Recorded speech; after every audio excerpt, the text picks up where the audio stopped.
নমস্কার ভক্তরা, জয় শ্রীকৃষ্ণ। আজ আমরা কথা বলবো এমন এক গ্রন্থের কথা যা কেবল ধর্ম নয়, মানব জীবনের বিজ্ঞান। যুদ্ধক্ষেত্রে শ্রীকৃষ্ণ যে জ্ঞান অর্জুনকে দিয়েছিলেন সেটাই আজও জীবনের প্রতিটি মুহূর্তে সত্য প্রমাণিত হয়। শ্রীমদ্ ভগবদ্ গীতা শুধু তখনকার সময়ের জন্য নয়, এটি চিরন্তন সত্য।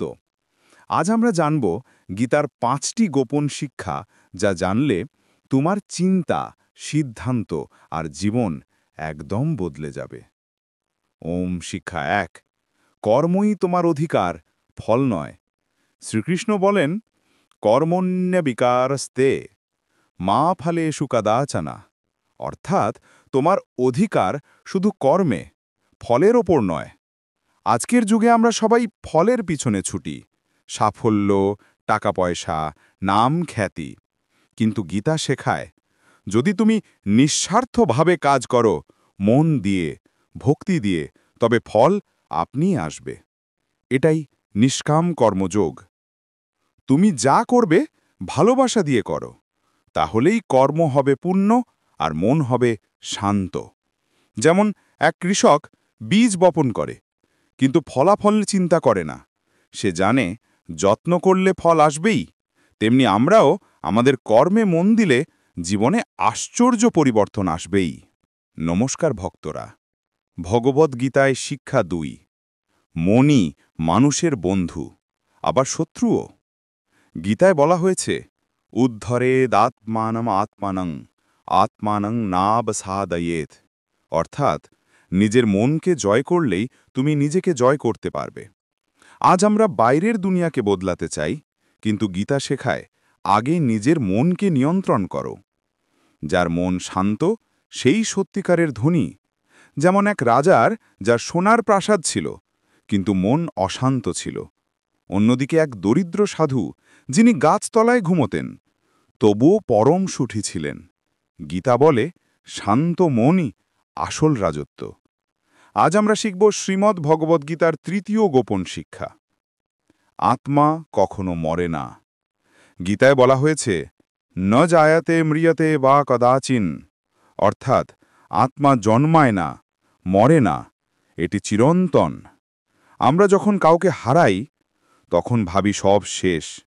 কিন্তু কৃষ্ণ বলেন, মৃত্যু এক দেহত্যাগ মাত্র, আত্মা অমর। এটি জানলে জীবনের ভয় দূর হয়। যেমন এক ফুল ঝরে যায়, কিন্তু তার গন্ধ বাতাসে থেকে যায়, তেমনি দেহ নষ্ট হয়, কিন্তু আত্মা রয়ে যায় চিরদিন। এই জ্ঞান মানুষকে দুঃখের সময় শক্তি দেয়, যে সব শেষ হয় না, নতুন রূপে শুরু হয়। ভগবদ্গীতার ৪র্থ গোপন শিক্ষা। প্রত্যেক জীবের মধ্যেই ঈশ্বর আছেন। গীতায় কৃষ্ণ বলেন, অহং বিশ্বস্য পরমং আত্মা। তিনি প্রতিটি জীবের মধ্যেই বিরাজমান। তাই কাউকে ঘৃণা করা মানে ঈশ্বরকেই অগ্রাহ্য করা। যখন তুমি প্রত্যেকের মধ্যে ভগবানের অস্তিত্ব দেখতে শুরু করবে, তখন অহংকার মুছে যাবে, করুণা আসবে। যেমন একবার কৃষ্ণ বলেছিলেন অর্জুনকে, যে আমায় মন্দিরে নয়, সকল প্রাণীতে খুঁজে পায়, সেই প্রকৃত ভক্ত।